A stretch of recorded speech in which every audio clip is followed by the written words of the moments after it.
lagi. Selamat siang semuanya. Bagaimana keadaan kalian semua? Semoga sehat selalu ya dek. Ya, ketemu lagi dengan Bu Lastri pada mapel produk kreatif dan kewirausahaan.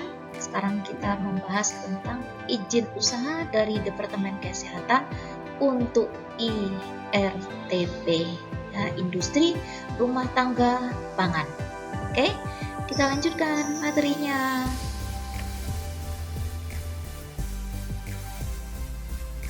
Departemen Kesehatan. Nah, apa itu IRT? IRT adalah Industri Rumah Tangga Pangan. Jadi yang home industri itu ya dek, dalam kewirausahaan adalah perusahaan pangan yang memiliki tempat usaha di tempat tinggal dengan peralatan pengolahan pangan yang manual hingga sampai semi otomatis. Jadi itulah yang dikatakan dengan IRTP, Industri Rumah Tangga Pangan. Itu perusahaan pangan yang memiliki tempat usaha di tempat tinggal dengan peralatan pengolahan pangan yang manual atau semi otomatis. Itu yang dikatakan dengan IRT. Oke, kita lanjutkan ke yang harus kita perhatikan di dalam IRTP, Industri Rumah Tangga Pangan. Apa yang harus kita perhatikan? Nah, 1, kualitas produknya. 2, sanitasinya bagaimana. Dan yang ketiga, modal usahanya bagaimana. Dan yang keempat, pemasarannya bagaimana.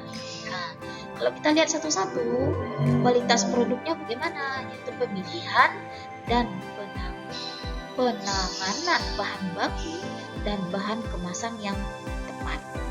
Kemudian yang kalau sanitasi bagaimana pula, yaitu IRTP harus mampu menghilangkan image kotor dan sanitasi yang sangat jelek. Penerapan dari sanitasi secara teknis tidak sulit, namun diperlukan pula kesadaran setiap individu. Kemudian modal usahanya bagaimana? Nah, Dinas Perindustrian dan Perdagangan setempat melalui bank-bank pemerintah dan swasta, BPR, lembaga swadaya masyarakat, asuransi teknologi dari Menristek dan Teknologi. Kemudian kita lihat dari pemasarannya, apa yang harus kita perhatikan di dalam pemasaran, yaitu usaha perusahaan dalam mendapatkan laba yang direncanakan. Nah, inilah 4 hal yang harus diperhatikan dalam IRT atau Industri Rumah Tangga.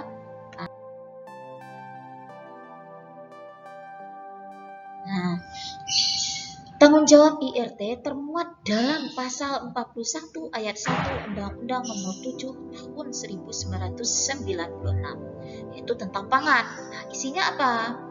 Yaitu badan usaha yang memproduksi pangan olahan untuk diedarkan dan atau orang perseorangan dalam badan usaha yang diberikan tanggung jawab terhadap jalannya usaha tersebut bertanggung jawab atas keamanan pangan yang diproduksinya terhadap kesehatan orang lain yang mengkonsumsi pangan tersebut. Nah, itulah isi dari Undang-Undang IRTP termuat dalam pasal 41 ayat 1 Undang-Undang Nomor 7 Tahun 1996.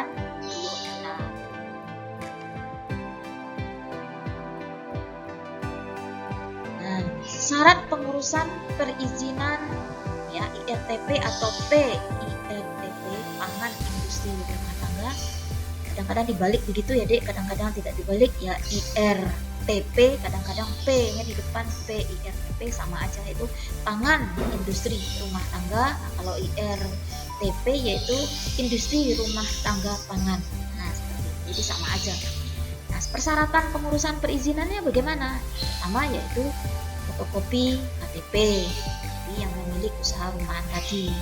Kemudian surat keterangan domisili usaha dari kantor camat. Kemudian pas foto 3x4 pemilik usaha rumahan tadi sebanyak 3 lembar. Kemudian denah lokasi dan denah bangunan.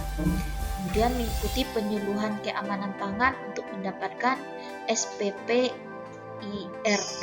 Nah, nanti kita ada sertifikatnya, dia namanya SPP IRT. Jadi harus mengikuti penyuluhan kita.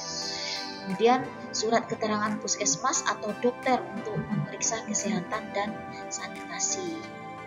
Dan sampel hasil produksi makanan atau minuman yang diproduksi. Kita harus membawa sampel dari produk kita tersebut. Kemudian menyertakan hasil uji laboratorium yang disarankan oleh Dinas Kesehatan. Harus ada uji laboratorium terhadap produk kita tersebut. Kemudian data produk makanan dan minuman yang diproduksi. Berikutnya label yang akan dipakai pada produk makan minum yang kita produksi. Nah, berikutnya yaitu surat permohonan izin produksi makanan dan minuman kepada Dinas Kesehatan. Jadi kita membuat surat permohonan.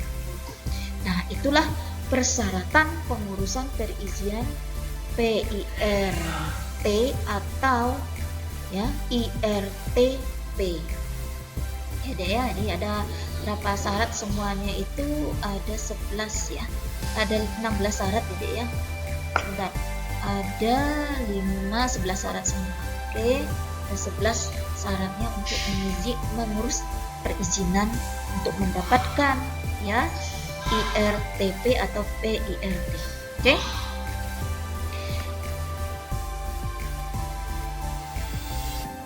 Nah, inilah contoh nanti dek kalau kita setelah memenuhi semua syarat yang ditentukan tadi oleh Dinas Kesehatan, nah maka akan keluarlah sertifikat produksi kita. Nah, ini dia ya, ada logonya tuh PIRT nomor berapa kita. Nah, berarti nanti misalnya Bu Lasri contohkan di sini, tapi saya Bu Lasri tidak membawa produk rumah tangga ya dek, ini produk pabrik ya. Jadi nanti ada labelnya di sini, nanti ada labelnya di sini PIRT nomor berapa, seperti itu. Berarti produk kita sudah punya Departemen Kesehatan nomor sudah terdaftar di kesehatan, sudah dijamin gitu ya dek ya, kebersihan dan segala macamnya. Nah, tapi kalau ini udah bersifat industri, bukan rumah tangga lagi, ini udah lebih tinggi lagi persyaratannya nanti. Oke, karena maaf pasti tidak membawa produk contohnya seperti itu. Ini hanya berlaku untuk industri pangan rumah tangga. Oke.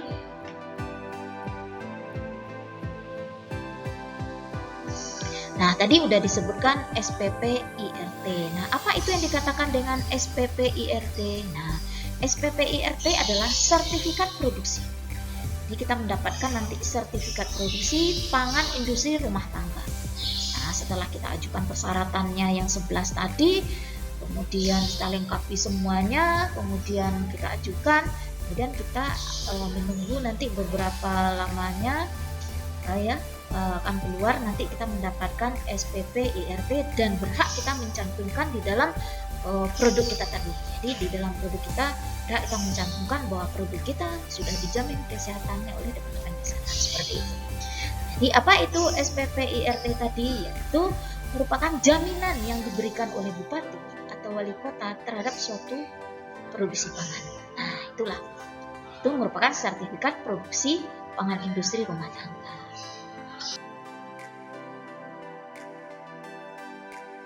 Materi berikut. Nah, SPP IRT. Nah, itu diterbitkan oleh bupati atau wali kota melalui Dinas Kesehatan unit pelayanan terpadu satu pintu di setiap daerah. Jadi itu diterbitkan oleh bupati tapi melalui Dinas Kesehatan. Nah, lewat unit pelayanan terpadu satu pintu di setiap daerah. Jadi setiap daerah itu ada sekarang itu nama unitnya, unit pelayanan terpadu satu pintu. Nah, itu ada di kabupaten masing-masing, di kabupaten atau kota masing-masing. Oke. SPP IRT berlaku paling lama 5 tahun terhitung sejak diterbitkan. Jadi 5 tahun cuma, kemudian kalau diperpanjang nanti kita urus perpanjangan syarat perpanjangannya. Berikutnya, permohonan perpanjangan SPP IRT dapat diajukan paling lambat 6 bulan sebelum masa berlakunya SPT itu berakhir. Jadi 6 bulan misalnya, ini mau 5 tahun, 6 bulan sebelum 5 tahun itu harus kita mengajukan perpanjangannya terlebih dulu. Berikutnya, apabila masa berlaku SPP IRT telah berakhir, produksi pangan IRTP dilarang untuk diedarkan. Jadi nanti kalau kita telat nanti dalam pengajuan untuk perpanjangannya, maka produksi kita dilarang untuk beredar. Jadi harus mendapatkan SPP IRT lagi seperti itu.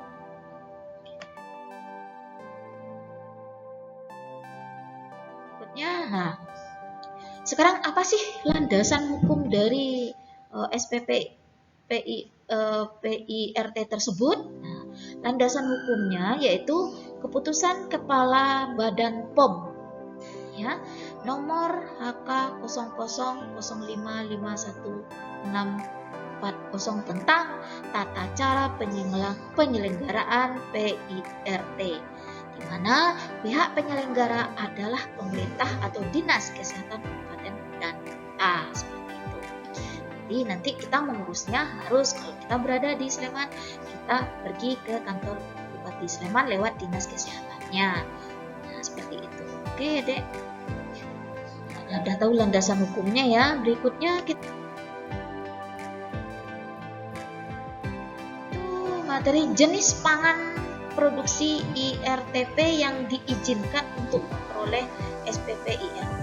Apa saja jenis pangan yang diizinkan untuk memperoleh SPP IRT? Nah, itu jenis pangan yang mengalami pengemasan kembali terhadap produk pangan yang telah memiliki SPP IRT dalam ukuran besar. Misalnya ada produk pangan, kemudian produk ini kita kemas lagi dalam kemasan yang besar, ya toh. Nah, itu harus dibuatkan lagi SPP IRT-nya. Berikutnya, jenis pangan yang hasil proses produksi IRTP di wilayah Indonesia bukan pangan impor. Jadi apa saja pangan rumah tangga yang ada di Indonesia itu harus kita mengurus SPP IRT-nya. Oke, nah, kemudian jenis pangan yang diizinkan untuk diproduksi dalam rangka memperoleh SPP IRT tidak termasuk dalamnya, yaitu pangan yang diproses dengan sterilisasi komersial atau pasteurisasi. Pangan yang diproses dengan pembekuan atau frozen food yang penyimpanannya memerlukan lemari membeku, pembeku. Kemudian pangan olahan asal hewan yang disimpan atau dingin atau membeku. Pangan diet khusus atau pangan keperluan medis khusus antara lain misalnya yaitu MPASI, booster ASI, formula bayi, formula lanjutan, pangan untuk penderita diabetes dan lain-lain. Nah, itulah jenis pangan produksi IRT yang diizinkan untuk memperoleh SPP IRT. Itu sertifikat produksinya.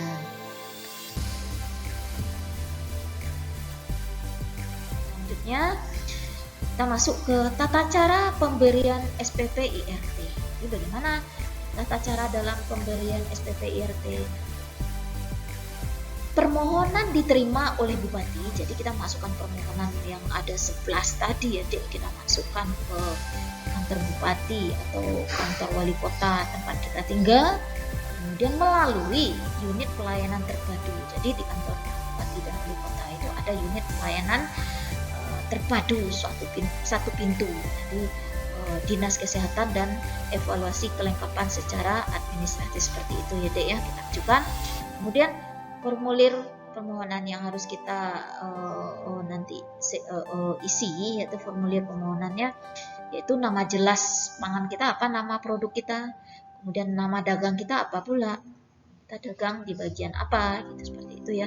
Jenis kemasan kita bagaimana, apa jenis kemasan kita, kemudian berat bersihnya berapa, nah, kemudian bahan baku dan bahan lainnya yang digunakan apa saja, dan tahapan produksinya bagaimana, itu harus kita masukkan data-datanya ke dalam. Berikutnya nama, alamat, kode pos dan nomor telepon IRTP-nya harus dimasukkan juga.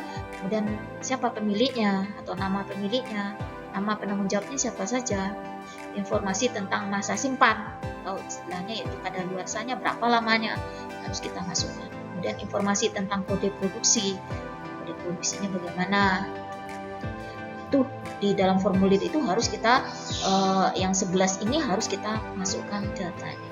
Berikutnya dokumen lain apa saja, itu surat keterangan izin usaha dari camat. Jadi kita itu harus kalau mengurus SPP IRT itu harus membuat surat izin usaha dari camat ya, atau dari kepala desa atau lurah gitu. Kemudian rancangan label pangan kita. Nah, kita harus merancang label pangan kita bagaimana. Jadi dalam ini kita harus bisa juga membuat nih label ya, label pangan kita apakah itu menggunakan aplikasi, itu banyak tersedia di di internet itu aplikasi-aplikasi untuk membuat label pangan kita ya. Labelnya harus itu label yang menarik juga oleh khalayak ramai supaya orang mau nanti membeli produk kita. Kemudian yang ketiga, sertifikat penyuluhan keamanan pangan. Jadi sebelumnya kita kan harus ikut, tadi udah Ibu jelaskan, harus ikut penyuluhan keamanan pangan. Nanti kita kan dapat sertifikatnya. Nah, sertifikatnya itu harus kita lampirkan juga di dalam tata cara pemberian SPP IRT tersebut. Oke, inilah materi kita tentang tata cara pemberian SPP IRT. Formulir-formulir apa saja yang harus kita isi di dalamnya, kemudian dokumen lain yang harus kita ikut sertakan di dalam pemberian SPP IRT tersebut, syaratnya atau tata cara. Kita lanjutkan. SPP IRT diberikan pada IRTP yang memenuhi persyaratan. Jadi nanti keluarnya ya sertifikat tersebut, ya, sertifikat produksi pangan industri rumah tangga akan keluar jika atau kalau satu, memiliki sertifikat penyuluh keamanan pangan. Jadi kan sudah dijelaskan sebelumnya ya, dia ada 2 slide itu yang menyinggung kita harus ikut ya diklat penyuluhan keamanan pangan. Nanti dari diklat itu kita dapat sertifikat penyuluhan keamanan pangan, syarat pertama. Yang kedua, hasil pemeriksaan sarana produksi pangan produksi IRTP memenuhi syarat.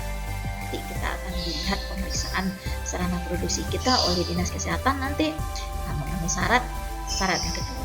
Kemudian label pangan memenuhi ketentuan peraturan perundang-undangan. Nah, label juga harus memenuhi ketentuan perundang-undangan yang berlaku seperti itu. Jadi label itu tidak boleh pula kita menciplak label orang yang tidak boleh. Nah, karena label itu terdaftar ya dia. Kita punya, makanya di dalam buat label ini benar-benar kalau dapat ya harus terampil kita juga dalam membuat label tersebut. Nah, karena punya kita sendiri, jangan memplagiat punya orang lain karena itu akan menyalahi peraturan perundang-undangan yang berlaku. Nah, ini ada 3 persyaratan ya kalau SPP IRT akan diberikan ke kita nanti. Oke?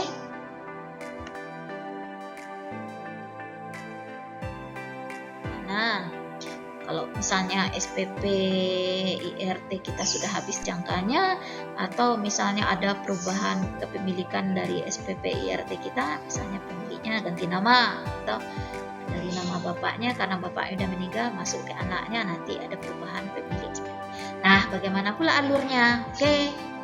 Yang pertama, pengajuan perpanjangan SPP IRT dapat dilakukan paling lambat 6 bulan sebelum masa berlakunya SPP IRT terakhir.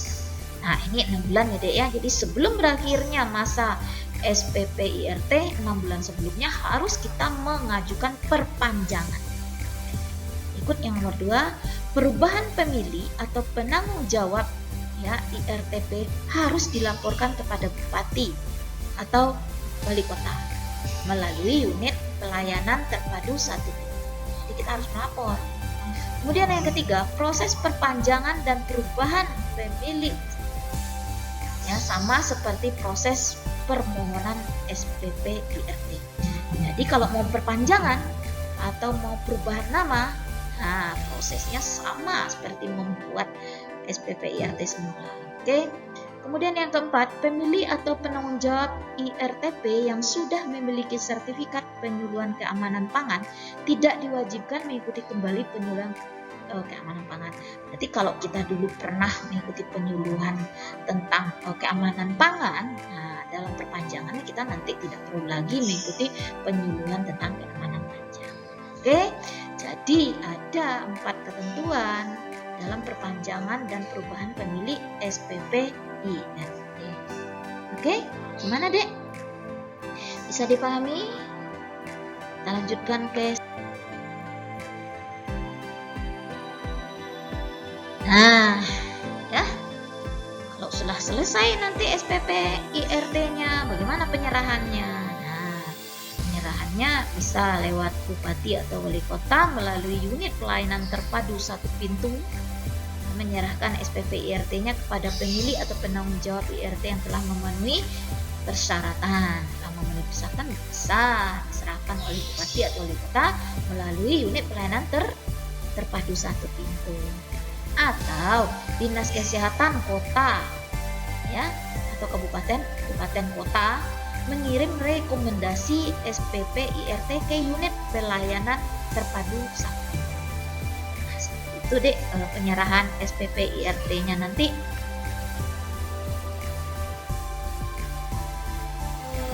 Slide berikutnya, dinas kesehatan kabupaten atau kota berhak melakukan pencabutan atau pembatalan terhadap SPP IRT jika, jadi nanti tidak selalu kita bisa menggunakan SPP IRT itu ya. Kalau kita mungkin melakukan pelanggaran dan segala macamnya, dinas kesehatan kabupaten kota itu berhak melakukan pencabutan pembatalan. Nah, jika apa? Yang pertama, pemilik atau penanggung jawab perusahaan melakukan pelanggaran terhadap peraturan yang berlaku di bidang pangan. Nah, kalau kita melakukan pelanggaran di bidang pangan, nanti dinas kesehatan akan mencabut SPP IRT kita sehingga produk kita tidak boleh beredar lagi di luar. Kemudian pemilik perusahaan tidak sesuai dengan nama yang tertera pada SPP IRT. Jadi kalau pemilik, siapa nih pemiliknya, harus sesuai namanya dengan SPP IRT. Kemudian produk pangan terbukti merugikan atau membahayakan kesehatan atau jiwa. Nah, jelas kalau produk yang kita hasilkan ya bisa membahayakan orang lain, nah itu akan dicabut produk kita oleh dinas kesehatan seperti itu. Jadi benar-benar ini SPP IRT itu bertanggung jawab ya, benar-benar bertanggung jawab. Ada yang melanggar dari aturan-aturan yang berlaku, maka akan dicabut SPP IRT kita tersebut dan produk kita tidak boleh lagi beredar di masyarakat.